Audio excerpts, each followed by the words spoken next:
अच्छा माजिद, हम देखते हैं कि बहुत सारे आरा सामने आ रहे हैं जस्टिस याहिया आफरीदी के हवाले से। पहले तो आप इसको कैसे देखते हैं, इसकी तैनाती को? क्योंकि जो साबिक सदर सुप्रीम कोर्ट बार के जो साबिक सदर हैं, उनका ये कहना है कि बाकी जो जजेस थे वो मुतनाज़ थे और जस्टिस याहिया आफरीदी मुतनाज़ नहीं हैं, जिसकी वजह से उनकी तैनाती की गई है। लेकिन दूसरी जानिब हम देखते हैं एक आरा ये भी मौजूद है कि हुकूमती जो हल्के हैं उनमें इनकी काफ़ी मकबूलियत थी, जिसकी वजह से इनको लाया गया। आप कैसे देखते हैं इसको?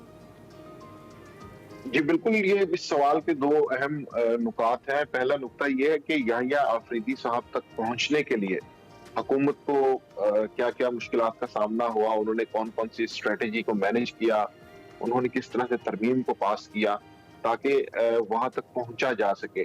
और उसके ऊपर कई सवालिया निशानात भी आए, हुकूमत की नीयत पे भी शक किया गया। लेकिन इस सब के बावजूद अब इस वक्त मामला यह है कि वो बहरहाल नॉमिनेट हो चुके हैं।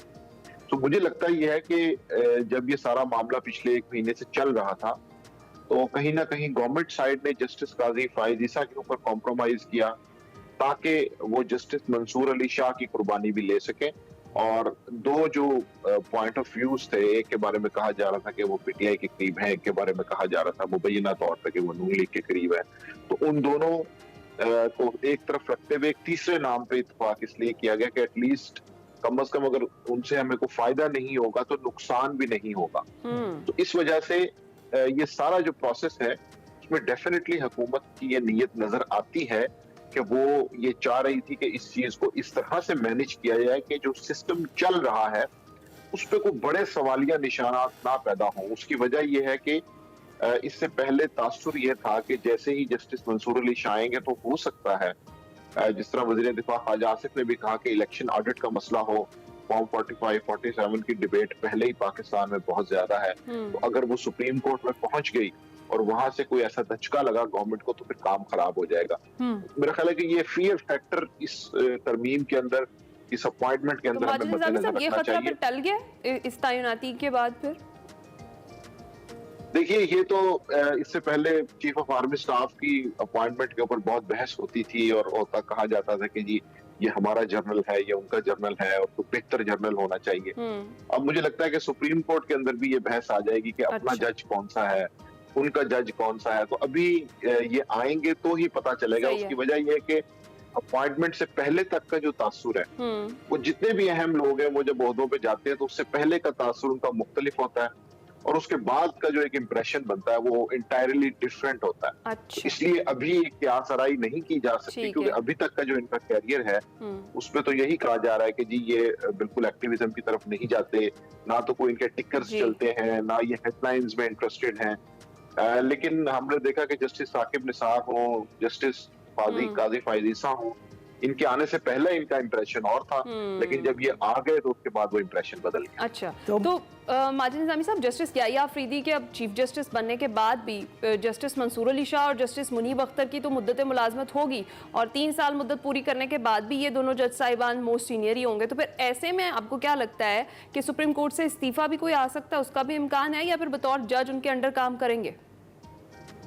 जी बिल्कुल, ये एक नया नुक्ता इसलिए है कि हमने पाकिस्तान आर्मी में तो इस तरह की रवायात देखी हैं कि जब लोग लेफ्टिनेंट जनरल से आर्मी चीफ बनते हैं तो जो उनके सीनियर होते हैं वो रिजाइन देकर घर चले जाते हैं। लेकिन सुप्रीम कोर्ट के अंदर अब हमने इस तरह की कोई मिसाल नहीं देखी। इंडिविजुअल लेवल पे लोग जरूर हाई कोर्ट्स के अंदर इस्तीफा देते हैं, जज से इख्तलाफ हो, चीफ जस्टिस से इख्तलाफ हो तो वो चले जाते हैं। लेकिन सीनियरिटी इशू के ऊपर सुप्रीम कोर्ट में मेरा ख्याल है कि ये पहली दफा होगा, तो इसलिए ये एक रवायत भी बनेगी, एक प्रेसिडेंट भी सेट होगा कि क्या सीनियर जजेस जो है वो उनके साथ रह के काम करते हैं या फिर वो ये इस चीज को बेहतर समझेंगे या बतौर इख्तिजाज वो इस्तीफा दे देंगे कि सीनियरिटी को मद्देनजर नहीं रखा गया तो इसलिए हम इस कोर्ट में नहीं बैठ सकते। तो मेरा ख्याल है कि ये दोनों चीजें आने वाले दिनों में वाजे होंगी क्योंकि ये एक नई चीज होने जा रही है। इसका पहले सुप्रीम कोर्ट में उस तरह से प्रेसिडेंट मौजूद नहीं है। हमने ये देखा था कि 1997 की नवाज गवर्नमेंट के अंदर भी जजेस के और हुकूमत के बहुत मसाइल थे जब सुप्रीम कोर्ट के ऊपर हमला भी हुआ था मुस्लिम लीग नून की जानिब से। बिल्कुल। तो उस वक्त भी हमने कुछ ऐसी चीजें देखी थी कि जजेस के दरमियान इख्तलाफात थे, कुछ जजेस एक पॉइंट ऑफ व्यू रखते थे, कोई दूसरा रखते थे। तो उसके बाद अब ये 20 एक साल बाद, 25 साल बाद हम देख रहे हैं कि ये एक नई सिचुएशन इमर्ज हुई है। तो अब ये मेरा ख्याल है जस्टिस मंसूर अली शाह और मुनीब अख्तर एक रवायत सेट करेंगे और वो ये बताएंगे कि क्या वाकई वो यहीं पे रह के सर्व करेंगे या वो रिजाइन दे के चले जाएंगे। तो ये मेरा ख्याल है कि आने वाले दिनों में पता चलेगा। माजिद, आप कड़ी नजर रखते हैं इन मामला पर, ये भी बताइएगा कि आईनी बेंच तश्कील किया गया जिसके बाद ये कहा जा रहा था कि जो चीफ जस्टिस के इख्तियारात में बंदरबांट हुई है आज खुद नोटिस को ख़ास तौर पर अगर देखा जाए तो उसके बाद ये उतना ओहदा फाल नज़र नहीं आता। तो इससे फ़र्क नहीं पड़ेगा कि कौन चीफ जस्टिस हो कौन नहीं, क्योंकि आज खुद नोटिस का इख्तियार आईनी बेंच के पास चला जाएगा। इसको आप कैसे देखते हैं कि इस वक्त इस ओहदे पे आने वाला शख्स कितना असरअंदाज हो सकता है आने वाले वक्त में जो अदलिया के मामलात हैं या दीगर जो सियासी मामलात होंगे? बिल्कुल, ये इंटरेस्टिंग और इम्पोर्टेंट पॉइंट इसलिए है कि हमने सियासतदानों की जानिब से ये शिकायत सुनी है पिछले 15 साल में कि अदलिया की जानिब से या जजेस की जानिब से एक कदम आगे बढ़ के जो है वो उनका इदारा फैसले लेता है या वो मुदाखलत करते हैं, जिसकी वजह से वो बहुत परेशान रहे। हालांकि मैं ये समझता हूँ कि वो दूसरे इदारों के साथ मिल के ये काम किया करते थे। एज ए इंडिपेंडेंट इदारा उन्होंने कभी ऐसा नहीं किया, लेकिन सियासतदानों को ये शिकवा था। इसीलिए वो जो मैं ये कहना चाहूंगा कि वो जो कहते हैं ना कि पर काट दिए गए, तो वो अदलिया को इस तरह से कन्फाइन किया गया है, आला अदलिया को, कि उसके अंदर से वो जो उनके इख्तियारात के हवाले से मामला था वो बिल्कुल काफी हद तक बदल चुका है। और अब ये चीज भी तय होनी है कि आईनी बेंचेस जो हैं उनके सामने कौन कौन से केसेस लगेंगे, क्योंकि बहरहाल कई केसेस के अंदर एक से ज्यादा आर्टिकल्स या दफात के हवाले से बातचीत की जाती है और बुनियादी इंसानी हकूक तो मेरा ख्याल है हर केस के अंदर ही मौजूद होते हैं, हर वकील उनकी दलील दे रहा होता है। तो अब ये देखना ये कि वो सारे केसेस को किस तरह से सेग्रीगेट किया जाएगा और उनको आईनी अदालत की तरफ या आईनी बेंचेस की तरफ मुंतकिल किया जाएगा, उससे ये चीज पता चल जाएगी। लेकिन ये बात दुरुस्त है कि अदलिया के हवाले से पहले हमने देखा था कि कई जजेस सुओ मोटा का बहुत ज्यादा इख्तियार इस्तेमाल करते थे और कई जजेस हैं जो कि डिस्क्रिशनरी पावर्स के तहत उनके पास ये इख्तियार तो होता था लेकिन वो महदूद रखते थे। लेकिन अब ये चूंकि चीज ही एक दूसरी तरफ मुंतकिल हो गई है तो वो जो एक प्रेसिडेंट था वो बिल्कुल खत्म करने की कोशिश की गई है और पॉलिटिशियंस ये महसूस कर रहे हैं कि शायद अब उन्हें उस तरह से रोज रोज अदालत में नहीं जाना पड़ेगा, क्या गवर्नमेंट को किसी भी चीज के ऊपर अकाउंटेबल नहीं होना पड़ेगा क्योंकि वो चीज डाइल्यूट हो गई है। बिल्कुल ठीक है। अच्छा, इससे कबल हम माजिद निज़ामी साहब सीनियरिटी के हिसाब से कुछ बात कर रहे थे जस्टिस याहिया अफरीदी की, तो रोजनामा एक्सप्रेस में जहाँ ज़ेब अब्बासी की भी एक खबर लगी हुई है, इसके साथ अताउल्लाह तारड़ साहब भी यही कह रहे हैं कि चीफ जस्टिस की जो नामजदगी है वो इंतहाई शफाफ तरीके से हुई है और सीनियरिटी के उसूल को अगर देखा जाए तो फिर इस बात का अंदाजा लगाया जाए कि साकिब निसार ने जस्टिस याहिया अफरीदी की सुप्रीम कोर्ट एवेल्यूएशन नहीं की थी और हालांकि वो जस्टिस मंसूर अली शाह और जस्टिस मुनीब अख्तर से सीनियर ही थे, तो ये चीज भी चल रही है साथ साथ। देखिए, ये तो अब चूंकि मंसूर अली शाह साहब को नहीं बनाना था, एक महीना पूरी प्लानिंग की गई, तो ये उसके बाद की जस्टिफिकेशन है कि जी देखिए आप उनकी ज्वाइनिंग डेट्स को देखें और उसके बाद आप इस चीज को लेके आए। तो ये मुझे लगता है कि ये एक पॉलिटिकल जस्टिफिकेशन है कि जिसमें वो बताना ये चाह रहे हैं कि हमने राइटली उनको अपॉइंट किया, हालांकि ऐसा नहीं है। चीफ जस्टिस की तकर्री में कभी ये चीज डिस्कस नहीं हुई कि वो हाई कोर्ट से कब आए और कब आए, तो वो जब लिस्ट एक बन जाती थी, एक सीनियरिटी आ जाती थी, तो उसी को ही फॉलो किया जाता। माजिद, आप हमारे साथ ही रहिए। साबिक अटॉर्नी जनरल अशतर उसाफ साहब ने हमें ज्वाइन किया है। अशतर साहब, बहुत शुक्रिया हमें ज्वाइन करने के लिए। बताइएगा आप इस तैनाती को कैसे देखते हैं? अगर उनकी शख्सियत को देखा जाए तो बहुत मुतवाज़न, एक मुदब्बर, एक एक्सपीरियंस जज जिनका ट्रैक रिकॉर्ड बहुत अच्छा है, जिसके ऊपर किसी ने कोई उंगली नहीं उठाई। इवन जो उनके डिट्रैक्टर हैं उनको भी उनके किरदार पे, उनकी गैर जानबदारी के ऊपर कोई नहीं है। जो मैं सुन रहा हूँ लोगों से तनकीद, वो सिर्फ और सिर्फ इस बात की है कि ये एक जो अमेंडमेंट की गई है वो गलत है और उस अमेंडमेंट के तहत जो है इनकी तकर्री के ऊपर उंगलियां उठाई जा रही हैं। लेकिन कोई मुझे नहीं नजर आया ऐसा जिन्होंने इनके टाइमिंग के ऊपर, इनके काम के ऊपर, इनकी गैर जानिबदारी के ऊपर किसी किस्म की उंगली उठाई हो।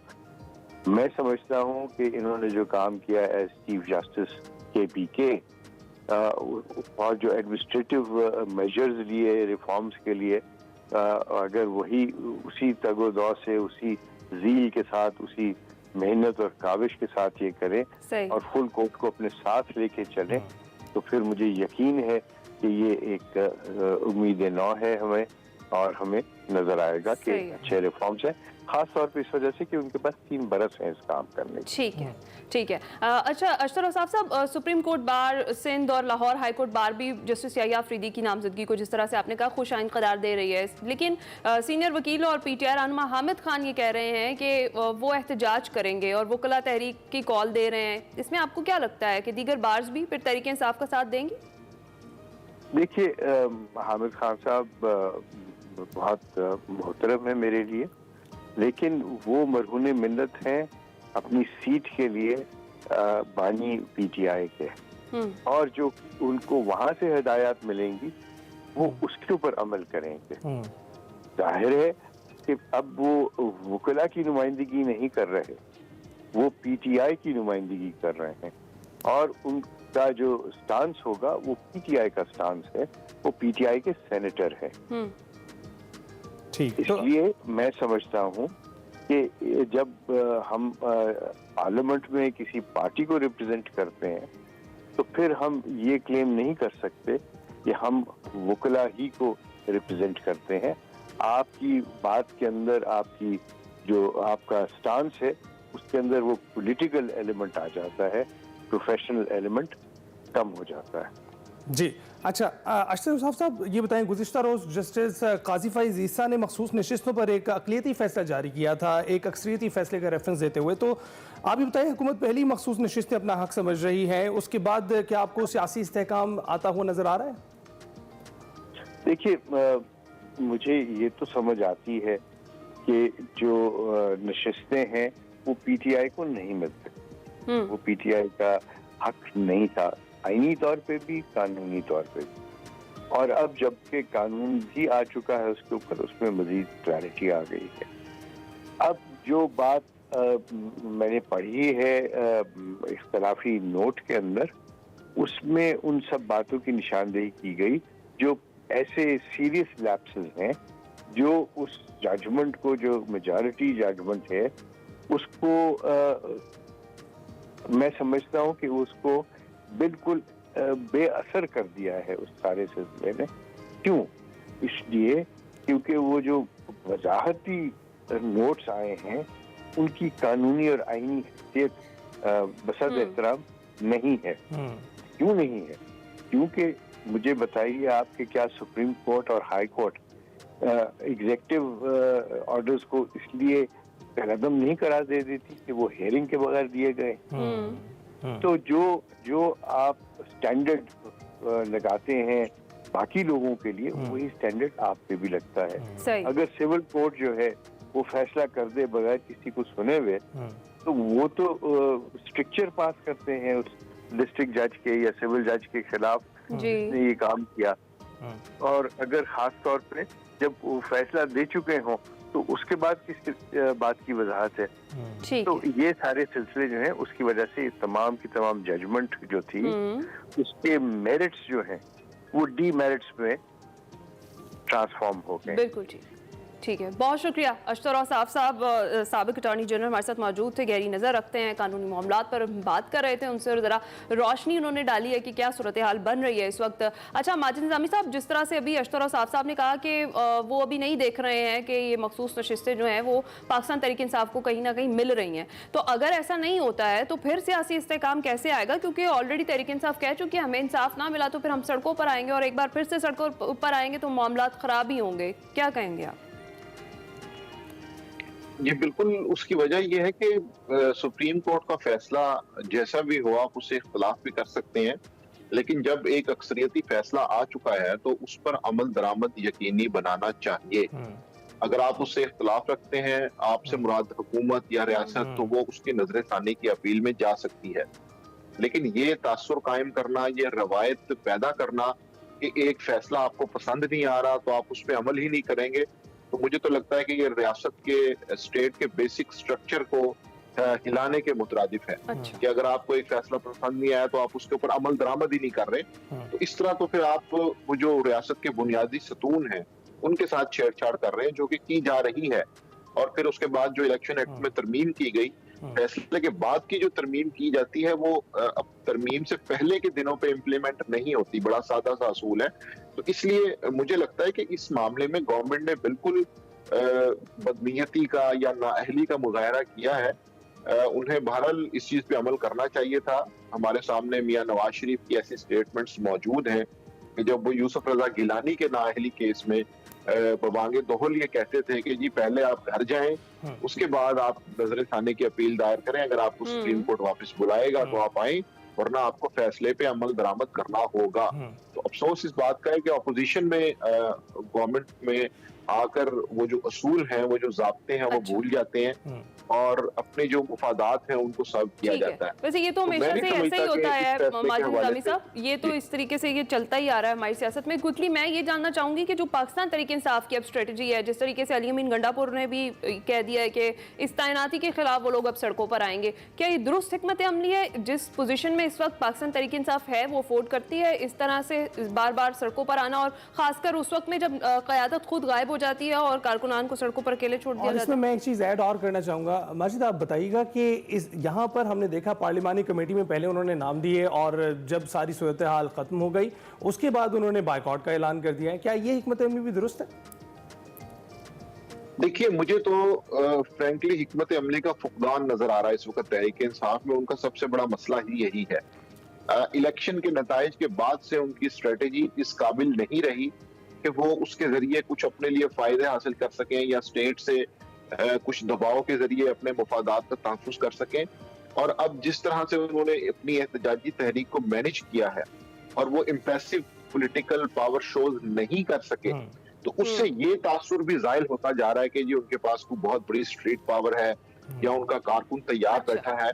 तो इस वक्त तरमीम पे या इस तरह की चीजों पे बयानबाजी से बेहतर है कि तहरीक इंसाफ अपने अंदरूनी इख्तलाफात को हल करे और एक मुतफिका स्ट्रेटेजी बनाए कि हमने किस तरह से अपनी चीजों को आगे लेके चलना है। क्योंकि अगर ये इंप्रेशन खत्म हो गया कि वो अपने एहतजाजी तहरीक के जरिए कुछ हासिल नहीं कर पा रहे, तो फिर तहरीक इंसाफ का मुस्तकबिल आने वाले 2-3 साल में तो बड़ा तारीख हो जाएगा। सही है जी, बहुत शुक्रिया। माजिद निज़ामी साहब सीनियर तज्ज़ियाकार हमारे साथ मौजूद थे और बता रहे थे, रोशन थे कि इस टाइम मुल्क की सियासत जो है उसका रुख क्या है। हम लेंगे ब्रेक, आपने कहीं नहीं जाना, क्योंकि ब्रेक के बाद जब वापस आएंगे एक्सप्रेसो हीरो से आपकी मुलाकात करवाएंगे।